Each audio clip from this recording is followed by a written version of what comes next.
70년대 이후 분들이 밴드 오브 브라더스로 전쟁에 대한 이야기를 배웠다면 네. 그 이전에 우리 형님들, 네, 아버님, 어머님들께서는 컴뱃을 또 빼놓고 얘기할 수가 없습니다.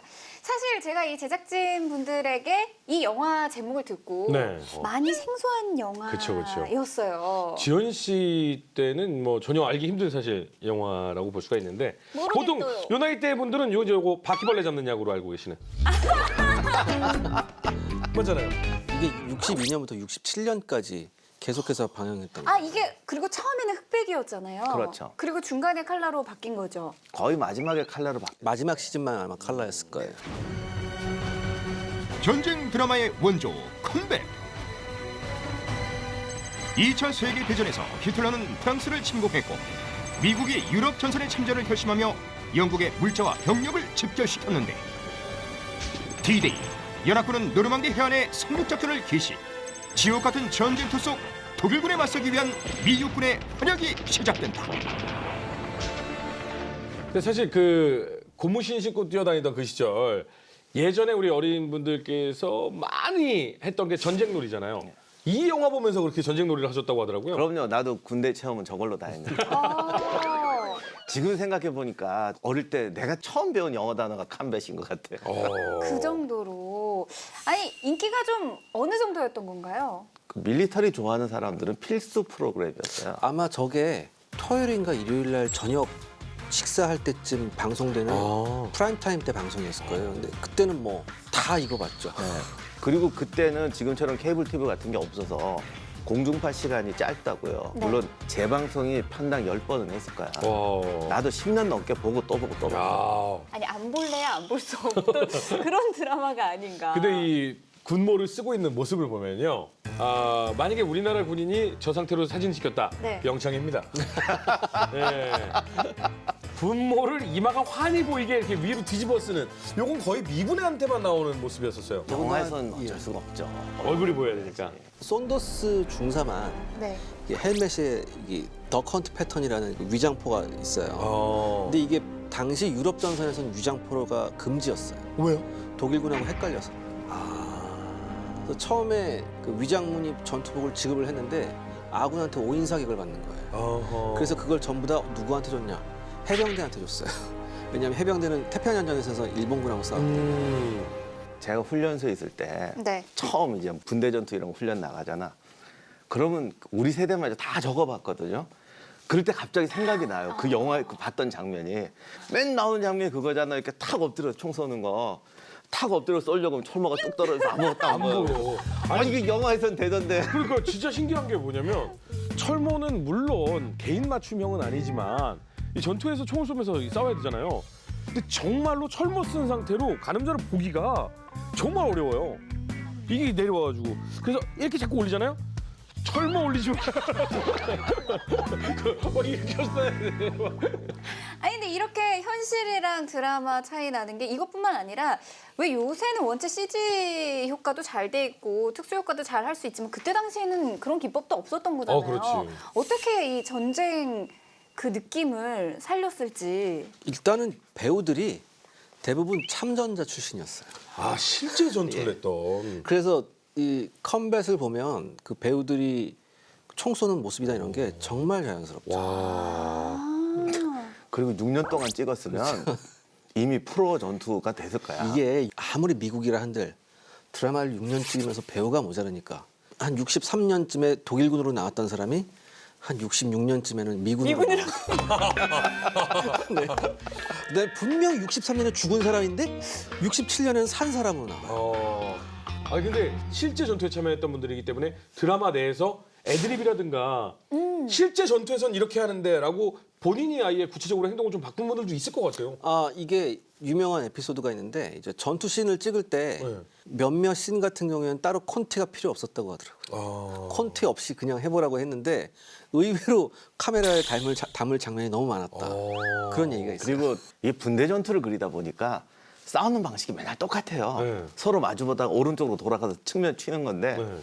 독일군은 항상 들키고 미군은 안 들키지. 그러니까 기자님 말씀대로 그거 수십 편 찍었으면 알아서 하는 거지. 딱 보고 일로 돌면 되겠네. 아, 아니, 루트가 이미 다 보여요.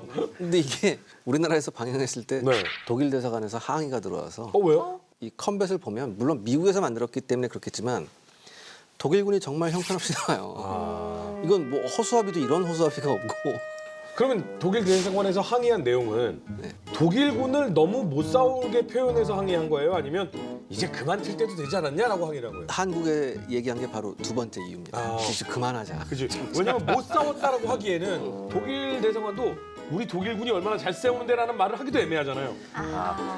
아까 말씀하신 것처럼 미군은 죽일 수가 없잖아요, 주인공을.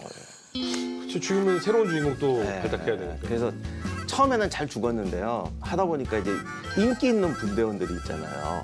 얘들을 못 죽여요. 나중엔 그러니까 안 죽일 수도 없으니까 꼭 새로 나온 얼굴이 죽어요. 그럼 다 아는 거야. 쟤는 오늘 죽는구나. 이거 드라마 영화에 너무 뻔한 스토리 네. 아닌가요? 주인공은 절대 죽지 죽지 않죠. 않는다. 그렇죠. 근데 여기 보면은 실제 전투를 치른 그 배우들이라서 그런지 자기의 이야기를 직접 에피소드를 얘기한 경험도 있다면서요? 그게 영화 그 드라마가 되고. 아마 그 소년병 얘기가 하나 있었을 거예요. 소년병 얘기. 그러니까 소년병과 마주치는. 예, 독일군 소년병하고 마주쳤던 에피소드가 있는데 그게 아마 실제 경험담이었다고 그렇게 얘기했더라고요. 근데 미군도 사실 마지막에 되니까 이런 경험이 있는 거예요. 거의 뭐 베를린에 가까우는데 독일군 포로가 잡히는데 자꾸 애들만 잡히는 거예요. 몇 살이니 물어보니까 14살이요. 13살이요. 그래서 이게 미군들도 이게 얘네를 어떻게 해야 되지? 고민해 빠지. 보니까 아버지 같은 사람들이 잡혀. 막판 50대도 나왔거든요. 1차 대전 참전했던 분들. 네, 노병이 잡히는 거예요. 근데 당시 저 배우들은 나이가 좀 있었지만 원래 2차 대전 참전했던 병사들 평균 연령이 18세, 20대도 안 돼요. 50대니까 우리 아들 입장에서 내 나이 사람이 잡히는 그렇지. 거야. 그러니까 이제 그런 것들이 충격이 꽤 있었죠. 그리고 그러니까 우리가 아까 내가 그 독일을 무시한다 그랬는데 우리가 생각하는 것도 일방적으로 못하는 게 미국이란 나라가 온 나라 사람이 섞인 데 아니에요. 네. 미군 중에서 특히 군사령관 중에 독일계들 많아요. 아이젠하워도 독일계고. 그러니까 우리가 생각하는 것처럼 독일을 마치 무슨 이상한 이렇게 못 만들어요. 그러니까 사실은 가만히 보면 SS나 나치나 이런 쪽으로 몰아가요. 그래서 일반 병사들은 그래도 이렇지 않다라는 것도 넣어줄 수밖에 없는 게 미국 사회에서 독일계 애들이 차지하는 비중이 얼마나 커요. 근데 이제 우리 썬더스 중사 하면은 이 탐슨 기관총을 얘기를 안 할 수가 없는데 이게 사실은 우리가 흔히 생각하는 이 하사관들의 모습을 이렇게 떠오르면 저렇게 안 하고 총들을 이렇게 차고 있지 않나요? 아닙니다. 그렇지는 않고요. 네. 권총도 차고 있고 그다음에 자기 이제 개인 화기도 있긴 네. 한데 빅모럴 같은 경우에는 톰슨을 썼었고 네. 그다음에 그 릭 앤더슨 같은 경우에는 카빈을 썼었죠. 자기가 선택을 해요? 아니요, 그 영화는 실증이란 면하고 좀 안 맞기 때문에 아. 소대장이니까 좀 튀어 보이려고 카빈을 썼고 톰슨은 딱 썬더스만 썼잖아요. 근데 오히려 톰슨 같은 경우에는 이제 일선 지휘관도 많이 쓰긴 했지만 주로 공수부대에서 많이 썼었고 돌격부대들. 통신병 그다음에 전차 승무원들이 좀 많이 썼다고 하더라고요. 근데 이 톰슨 기관총이 마피아가 애용하던 총이에요. 뭐 마피아들이 자동차 옆에 내려가가지고 자동차에다가 막 쏘던 그 총이잖아요. 이게 1차 대전의 교훈에 의해서 나온 기관총이었는데 이게 개발해놓고 보니까 전쟁이 끝나버렸어요. 그래서 이거 팔 때가 막막했는데 마피아들이 이걸 보고 이보다 더 좋은 총은 없다. 마피아들이 막 샀죠. 근데 저 총이 또 유명한 게 갱들이 걔를 제대로 훈련받고 쏘나 막 쏘지. 그러니까 톰슨이 20m만 넘어가면 안 맞아요. 또 초기 총은 약간 문제가 있어요. 위로 들렸거든요. 앞에다 놓고 팍 했는데 한 발도 안 맞은 사례도 있고 코앞에다 놓고 막 탄창 빌 때까지 쐈는데 살점 좀 떨어나가고 사는 경우도 있고 그래서 더 유명해졌을 거야. 그래서 마피아들 중 몇 명이 총기 회사한테 이 문제점을 지적을 했습니다. 안 맞는다. 예, 이거 쏘니까 안 안 맞더라. 맞는다. 내가 신호 건너편에서 50발을 쐈는데 한 대도 안 맞는다. 그래서 얘기를 들은 제작사가 이제 톰슨 기관총 앞에다 그 총구 앞에다 컴펜세이터라는 걸 달아요. 그러니까 쉽게 말해서 이제 화염이 위로 가게, 가스압력이 위로 가게, 그래서 총이 안 안 들리게. 들리게. 그때부터는 잘 맞는 겁니다. 저 밑에 앞에 손잡이 달린 것도 네. 총구 들리지 말라고 이렇게 손잡이가 앞에 달린 거고. 아무튼 톰슨이 좀 멋있어요. 제가 봐도 멋있어. 들면은 좀 쉽게 말해서 뽀다구가 나요. 있어 보이는. 그러니까 전쟁 영화에서 주인공들이 많이 선택하죠. 맞아요. 라이언 일병 구하기에 톰 행크스도 욕을 부르고 있었고. 개인적으로 어느 총 디자인이 제일 멋있냐고 하면 독일군 MP40보다 톰슨 총인데 네. 저 총의 치명적 단점이 소리가 커요? 아니 좀 이상해요. 치키치키치키 뭐 이렇게 나.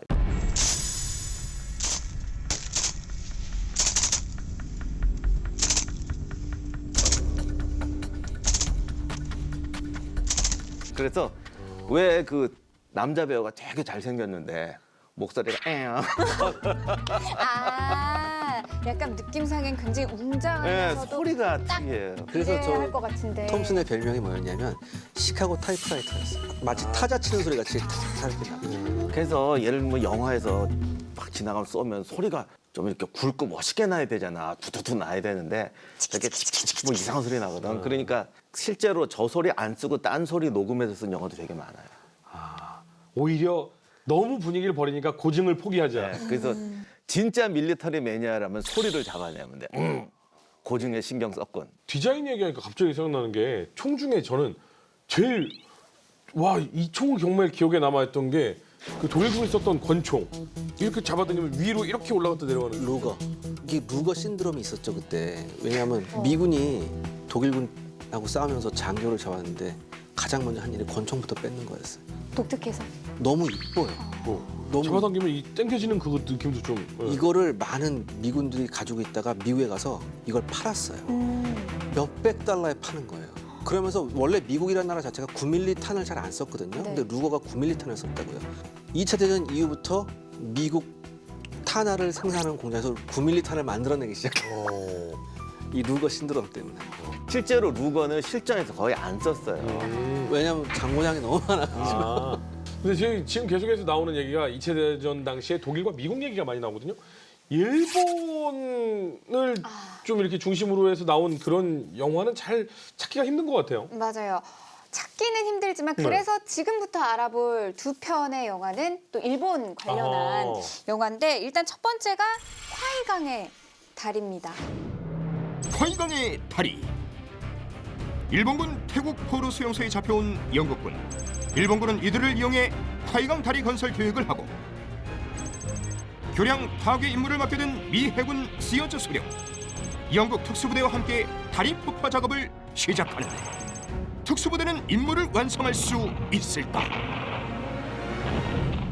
근데 이게 1957년작인데 우리나라에는 한참 뒤에 개봉이 됐다라고 하더라고요. 맞나요? 세 번에 걸쳐서 수입이 됐죠. 62년, 67년, 79년 이렇게. 그래서 세 번에 걸쳐 들어와서 세 번 다 공전의 히트를 기록했습니다. 박사님 혹시 영화관에서 보셨나요? 저도 그때는 저기 어릴 때였어요. 어디서 봤는지 정확히 기억 안 나는데 하여간 리바이벌의 리바이벌로 대학생 때 봤으니까. 화이강의 다리인데 이 다리를 직접 보러 가시는 분들도 상당히 많다고 하더라고요. 혹시 보신 분 있으세요? 저게 사실 실제 다리가 아니에요. 아니에요? 하도 관광객들이 와서 화이강의 다리 찾으니까 아니 지명도 바꿔버렸다며 저기로 해서 저기라고. 아. 실제 이 영화의 모델이 된 사건이 있긴 있었죠. 그 영국군 포로들을 동원해서 죽음의 철도라고 그랬던가 엄청난 공사를 했어요. 네. 다리는 그 철도 공사의 일부고 다리도 여러 개 만들었거든요. 이게 뭐냐면 예전에 왜 우리가 가장 좋아하는 일본군 장군 하나 있지 않습니까?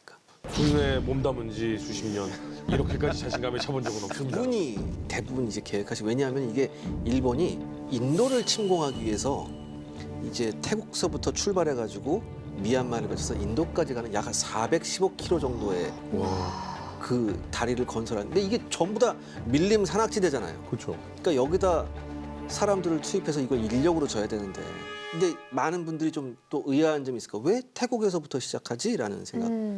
여러분들이 잘 모르시겠지만 2차 대전 중에 미국을 향해 선전포고한 나라는 독일하고 일본 외에 한 나라가 더 있습니다. 태국도 태국인가요? 미국을 향해 선전포고를 했습니다. 아 그래요? 물론 한 뭐 곧 그걸 취소했죠. 우리가 생각을 잘못했다. 그러니까 동맹국이었던 거예요? 일본이 가서 얘기를 했어요. 우리를 도와주면 너네는 뭐 동남아시아의 패권국이 될 수 있다. 뭐 이런 식으로 해서 태국에 들어가면서 일본군이 이상하게 태국한테는 점령지로서의 행사를 안 하고 동맹국으로서의 이런 그러니까 태국 입장에서는 굳이 그러면 우리가 싸울 이유가 뭐야라고 해서 그럼 전략을 잘 선택한 거네.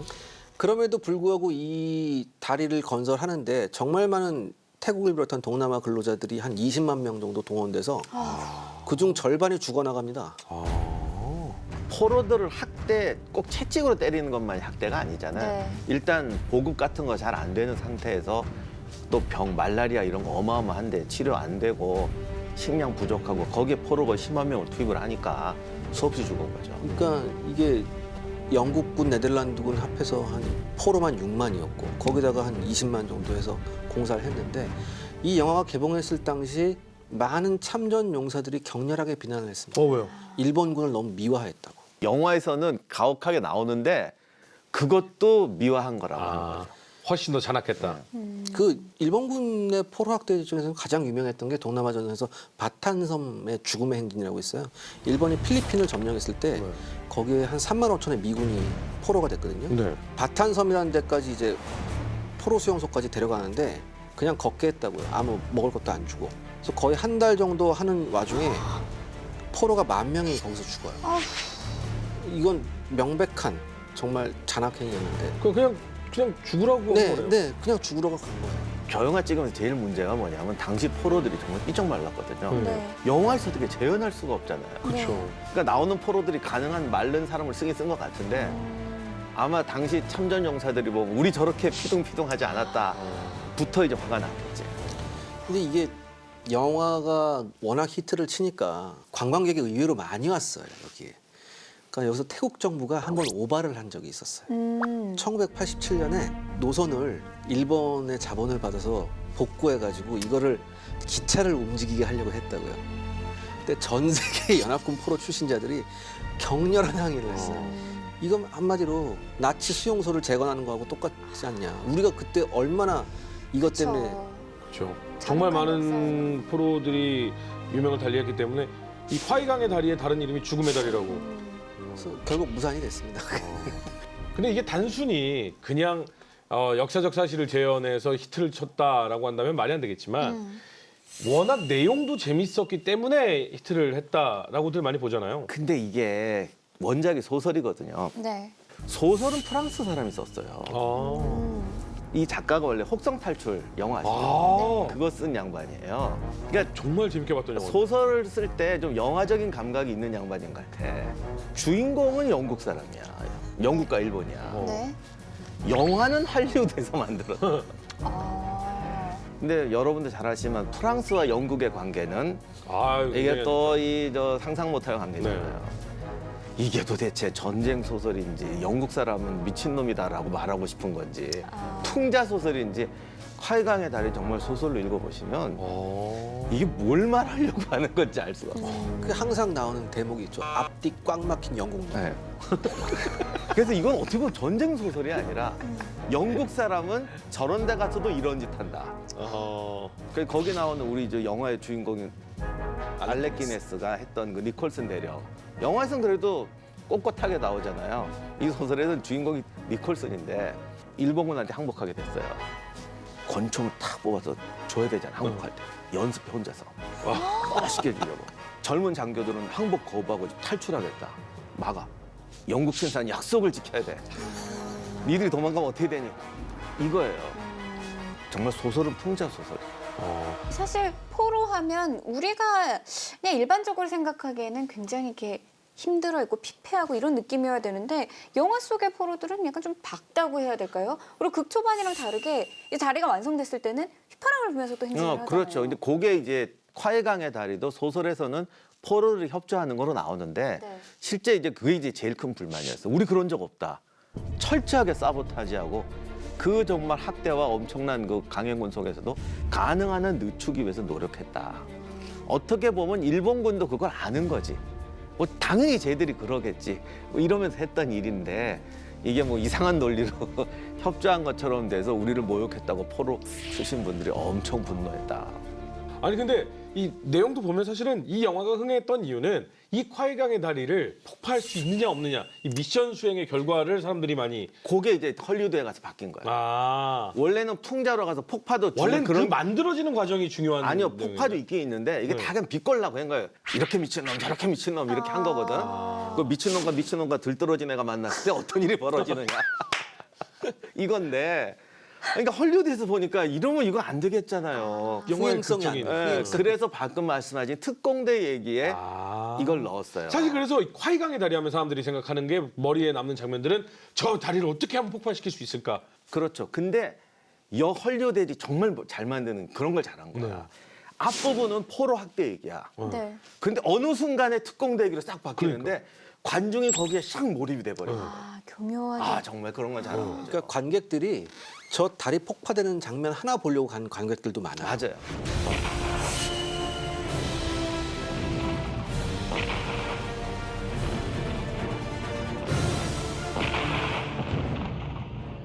다리 폭파신이 57년 3월 10일인가 이제 촬영이 되는데 어떤 그 국가 단위 행사같이 돼요. 다 같이 모여서 예. 그거 보는 거예요? 태국이나 미얀마의 정부 고위 관계자들까지 와서 구경을 해요. 어. 다 이제 귀빈석 마련해 놓고서 감독이 고! 딱 해서 이제 기차가 쫙 가는데 다리 위에서 촬영을 하던 촬영팀이 하나 있었는데 이 한 명이 탈출을 못했어요. 폭파 직전에. 그래서 감독이 스탑을 외쳤다고요. 근데 기차가 스탑을 못하고 계속 가다가 다리 반대편에 있는 발전소를 들이받고 기차가 부서져요. 오. 그러면 자 우리는 망했다 막 이럴 텐데 감독이 오케이 괜찮아 사람 안 다쳤으면 됐어 딱 이렇게 해놓고서는 거기에 있는 모든 엔지니어를 다 투입해서 밤새 수리를 합니다. 기차를. 예. 그래서 다음 날 다시 촬영을 해서 성공을 해요. 아, 그 다리에서 탈출 못한 그 촬영팀 그 인원은 정말 가루가 되도록 가겠다는. 집합 올라와. 근데 정작 촬영까지 잘 됐어요 이 영화가. 근데 영화가 끝난 이후에 대재앙이 일어날 뻔했죠. 왜요? 당시에 이게 칼라 필름이 흔하지가 않아서 당시에 가장 앞선 칼라 필름 현상소가 영국에 있었어요. 그래서 네. 이 태국에서 촬영을 끝나고 이 필름을 영국까지 보내야 돼요. 근데 67년이면 우리가 예전에 했던 2차 수에즈 전쟁 있은 후 1년 후라고요. 수에즈 운하를 통해서 선박이 가야 되는데 수에즈 운하가 막힌 거예요. 아, 이집트하고 이스라엘하고 붙어가지고. 중동전을 미리 하길 잘했네. 이해가 딱 되잖아요. 딱 되네. 수에즈 막혔지 거기. 그러니까 방법이 없잖아요. 이게 뭐 아프리카를 돌아갈 수도 없고 그래서 비행기로 옮기자. 그래서 비행기에 선적을 했는데 시간이 지나도 이 필름이 런던에 도착을 안 하는 거예요. 어떻게 된 거지? 모든 스태프들이 전 세계 뿔뿔이 흩어져서 다 찾은 거야. 이 필름이 지금 어딨나. 알고 보니까 한 달 만에 이집트 카이로에 있는 한 공항에서 발견됐어요. 왜요? 이 필름이. 그러니까 누군가 막 던져놓은 거예요. 항공사의 실수로 예. 그러니까 중간 기착지의 경유지에 화물이 내려버린 거군요. 근데 더군다나 이 필름통이 활주로비 떼약볕에서 있었다. 아이고야. 세계 바람을 어떻게? 그러니까 모든 제작들 한 100명이 모여서 이거 어떻게 해야 되지? 현상을 해봤는데 잘 나온 거예요. 나온다. 이러네. 와. 그 100여 명의 스태프들이 서로 부둥켜 안고 울면서 난리가 났었던 네, 아무튼간 이 콰이강의 다리는 좀 각색이 많이 된 그야말로 극이다라고 좀 볼 수 있는데 실제 그 전쟁 모습 그대로 살려낸 영화가 있을까요, 기자님? 비교적 최근에 개봉한 영화죠. 그 일본군의 현실을 있는 그대로 보였던 이오지마에서 온 편지라는. 이오지마에서 온 편지. 전략적 이호충지 이오지마를 두고 일본과 미국의 전투가 시작되고 이오지마 전투는 36일간의 역사적인 격전으로 남았다. 이후 군인들이 가족에게 남긴 편지가 발견되는데 수백 통의 편지 속 남겨진 이야기는 아, 이오지마 예전에 저희 그 세계 2차 대전 할 때 정말 처절한 전투가 벌어졌던 그 일본의 남쪽 섬 아닌가요? 네, 맞습니다. 왜냐하면 그 전까지 미군 폭격대가 사이판에서 출격을 했었는데 네. 이게 좀 멀어요, 거리가. 그러니까 오다가 불시착해서 잃어버리는 폭격기가 많았어요. 근데 만약에 이오지마를 점령하게 되면 이오지마에 비행장이 있었거든요. 이오지마를 점령하게 되면 많은 폭격기 승무원의 목숨을 살릴 수 있었죠. 이때 당시 더 긴급한 건 일본이었죠. 그러니까 일본은 유황도쯤 되면 그 전까지 일본은 본토 폭격이라는 걸 몰랐어요. 전쟁 끝나기 10개월 전부터 일본이 본토 폭격이라는 걸 알고 그때부터 일본 사람들이 아 전쟁이 우리 눈앞에 있구나라는 걸 느끼기 시작한 게 그때예요. 그리고 아마 미군이 반격을 해서 이제 사이판 같은 걸 탈환을 했지만 그거는 일본군이 뺏었던 땅을 빼앗기는 거고 유황도가 아마 자기네에게 영토를 거였어요 원래. 그러니까 이제 드디어 아무리 저 멀린 섬이라고 해도 이제 우리 것을 빼앗긴다라는 데 상징성이 컸죠. 그러니까 사실 실제 일본군의 그 모습이 보여진 것들이 사실 많지가 않은데 이건 굉장히 실질적인 모습이 많이 반영이 된 게 실제 있었던 그 맞습니다. 일을 갖다가 바탕으로 만들어진 거잖아요. 네. 특히나 장군의 뭐 편지가 발견이 됐다면서요? 이 영화가 쿠리바야시의 편지가 모티브가 돼서 근데 이 영화에서는 쿠리바야시 개인의 편지가 아니라 모두. 그 모든 사람의 가족에게 남긴 편지. 왜냐하면 또 모든 군대는 죽기 전에 편지 쓰잖아요. 네. 아 유서 같은. 예, 그리고 또 일본군 만세 돌격할 때 또 할 때 머리카락 자르고 뭐 넣고 이렇게 하는 게 있으니까. 아 그게 이오지마 섬에서 발견이 된 건가요? 발견된 걸 모티브로 해서 했어요. 아. 구리바야시 타다미치 중장이라고 중정이 엄청 높은 지위네요. 네, 이 사람이 이오지마 수비대 총사령관이었는데 미군의 평가는 그렇습니다. 일본군 내에서 몇 안 되는 제정신을 가진 사람. 그렇기 때문에 가장 위협적인 사람. 이런 평가가 있었습니다. 방금 말씀하신 대로 서구 지휘관들이 쿠리바야시를 존중했던 건 합리적이라는 것이죠. 근데 이게 일본 입장에서 보면은 서구화된 지휘관으로 보이는 거예요. 말 안 듣고. 유명한 말 하잖아요. 이제 만세 돌격하지 말 것.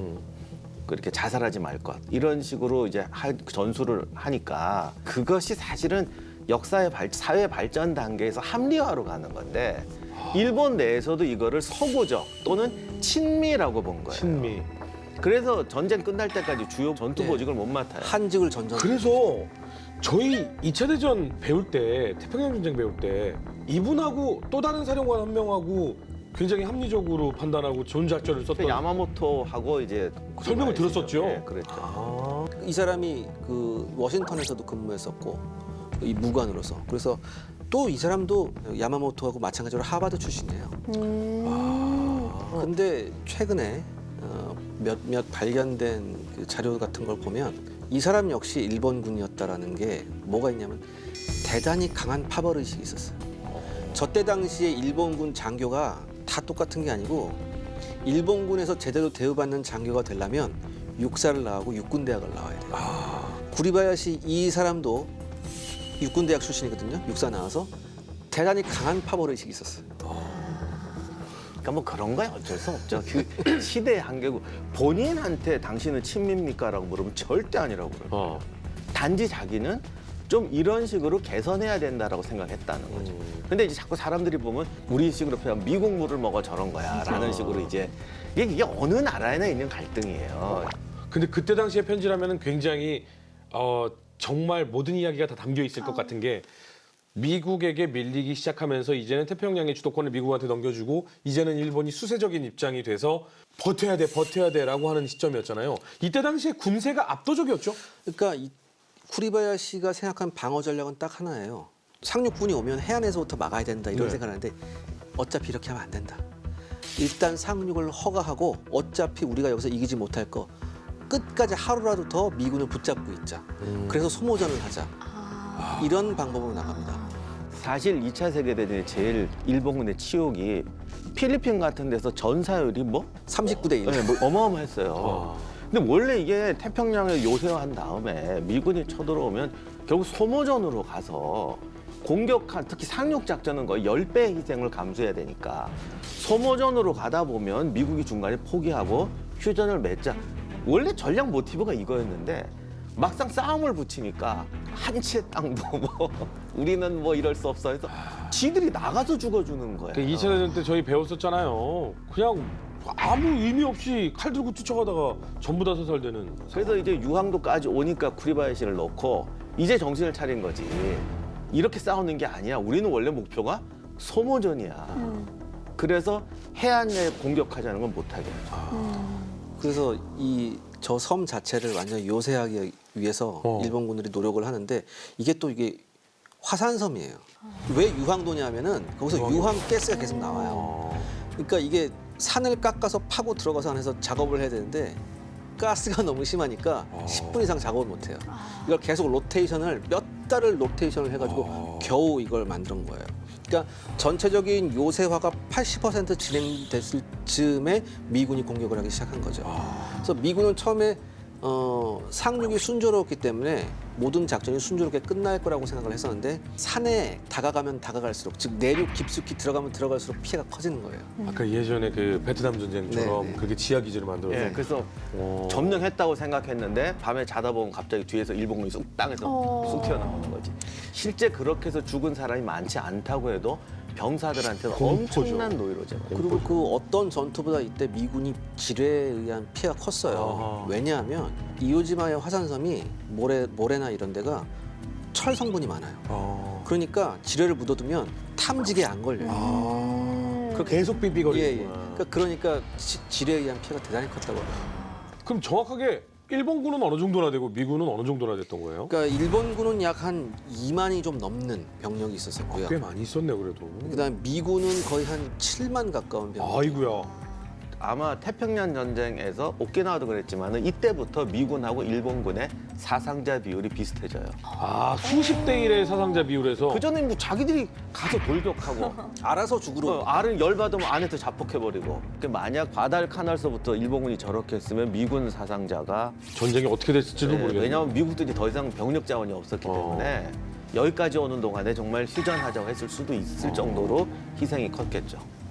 이때 일본군이 준비가 얼마나 철저했었냐면은 섬 곳곳에 항상 일본군의 대구경이든 소구경이든 포탄이 닿게 만들었어요. 그래서 미군이 숨을 데가 없었어요. 그래서 미군은 처음에 어마어마한 준비 포격을 했어요. 전함에서 예비 포격을 한 3일 정도 했었고요. 그다음에 모든 해병대, 해군, 항공기가 여기 투입돼서 아주 뭐 격렬한 폭격을 했었죠. 네. 그래서 그걸 바라보고 있던 해군 수병들이 무슨 생각이냐면 야, 저 정도면 저거 뭐 지옥에 있는 사자들도 저기서 못 살아난다. 이렇게 얘기를 했는데 비교적 손쉽게 점령할 줄 알고 갔죠. 그래서 한 5일 만에 점령할 줄 알았대요. 근데 전투가 나중에 종결되고 보니까 한 달이 넘어가는. 아니 5일 예상한 전투를 그것도 그때 당시에 미군이라면 상당히 전략적인 계획을 잘 그쵸. 짰던 편인데 30일이 넘게 걸렸다라는 건 미국이 어마어마하게 당황한 상황이었겠는데요. 더군다나 여기에 일본이 레이더 기지가 있었어요. 물론 성능은 그렇게 좋지 않았지만 어쨌든 일본 레이더 기지가 계속해서 조기 경보를 할 수 있는 상황이었기 때문에 하루라도 빨리 이 섬을 점령했어야 됐었거든요. 그래서 상륙이 순조로웠으니까 조금 서두른 면도 있었겠죠. 아하. 이 저희가 2차 대전 그 배웠을 때 이 결과를 들은 적이 있죠. 피해가 엄청났죠. 미군 전사가 6,821명입니다. 그다음에 부상은 2865명이었고요. 일본군은 전사자가 19,900명입니다. 부상은 1,033명. 거의 다 죽었다는 얘기죠. 근데 이런 엄청난 피해를 보고서 일본은 여기서 솔루션을 찾았다고 생각했어요. 섬 하나하나에서 이렇게 격렬하게 저항을 하면 미국이 감히 우리 본토까지는 오지 못할 거다라는 생각을 했죠. 근데 오히려 이게 대재앙을 불러옵니다. 미국도 똑같은 생각을 하죠. 이렇게 소모전을 하다간 큰일 난다. 그래서 그렇다면 본토로. 결정적인 수단이 필요하고 그게 원자탄의 결과로 나타나게 됩니다. 근데 왜 아까 박사님도 말씀을 하셨지만 잘 버텨낸 병사도 있었지만 이 일본군 특유의 그런 분위기라고 해야 할까요? 이제 후퇴 명령이 나왔음에도 불구하고 자결을 선택하는 병사들도 있잖아요. 왜 굳이 그렇게까지 해야 하는지. 일본의 무사도라는 것이 또는 동양의 원래는 전통적인 사상이 포로가 되는 거를 기자님도 여러 번 얘기하시지만 포로가 되는 걸 반역 행위로 생각을 해요. 수치스럽다고 예, 생각하고. 그래서 포로 되는 자체가 범죄거든요. 항복하는 법을 가르쳐주지 예. 않았습니까? 그러다 보니까 여기서 또 한 걸음 오버해가지고 소위 뭐 무사도는 적에게 잡혀서 치욕을 당하니 죽겠다 한다 이건데, 근데 이거는 소수의 사무라이나 지배층한테 해당하는 얘기라고요. 전 국민에게 얘기하는 게 아니에요. 나중에 우리 전국시대 하겠지만 그때 농민이나 일반 민중들은 전쟁하고는 아무 상관이 없는 사람들이거든요.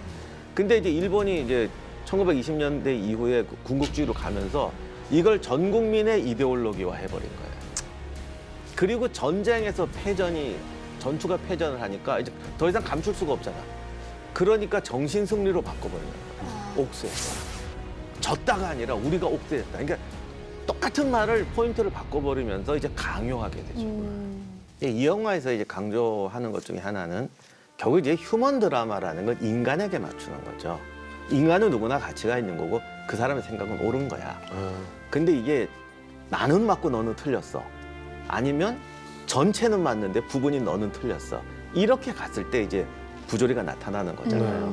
내가 옳다고 믿는 것과 남에게 너는 틀렸으니까 사라져줘.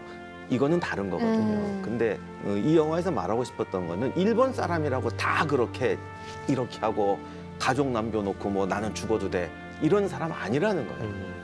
그런데 어떤 집단에 들어갔을 때, 그러니까 이 영화에 이제 나오는 일본의 주인공들은 일본인 입장에서 보면 비겁한 사람이지. 그렇지. 살려고 바둥바둥하고 살아남으려고. 예, 뭐 겁쟁이 같기도 하고.